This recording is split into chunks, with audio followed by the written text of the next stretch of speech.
Nag-stand out for me talaga yung separate opinion ni Commissioner Antonio Co because yung kanyang reasoning is that's the first time, at least in this case, that I'm learning of that kind of reasoning, which is, okay, belabor ko na naman yung point, no? Yun kasing the main reasoning of the petitioners is that by sheer conviction of failure to file ITR, disqualified na kaagad si Marcos because there is a perpetual disqualification na accessory penalty ng tax code.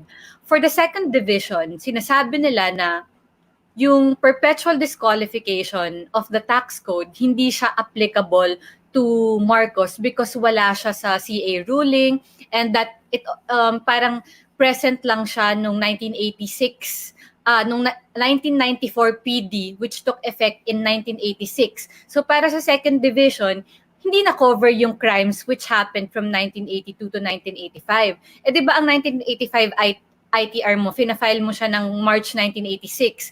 PD 1994 took effect in January or February ata 1986. But for the second division, sabi nila, nasa Hawaii na ang mga si Marcos Jr. So hindi na siya public officer at that time. So therefore, PD 1994, which introduced the perpetual disqualification, is no longer applicable to him.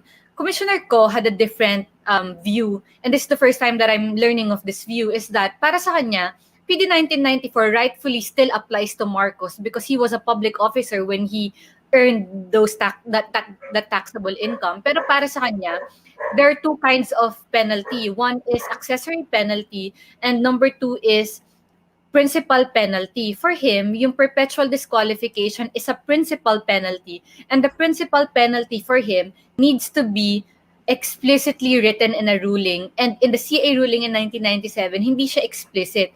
It's really interesting for me because when you go to the Supreme Court is not a trier of facts. Hindi nila titignan lahat ng mga facts ng nangyari kay Marcos. They are only concerned with questions of law. And what Commissioner Ko pointed out is a question of law. Is perpetual disqualification in the tax code really a principal penalty or an accessory penalty? That's a question of law, and that would be interesting to see when it goes to the Supreme Court. Kasi those are the kinds of things that Supreme Court will resolve.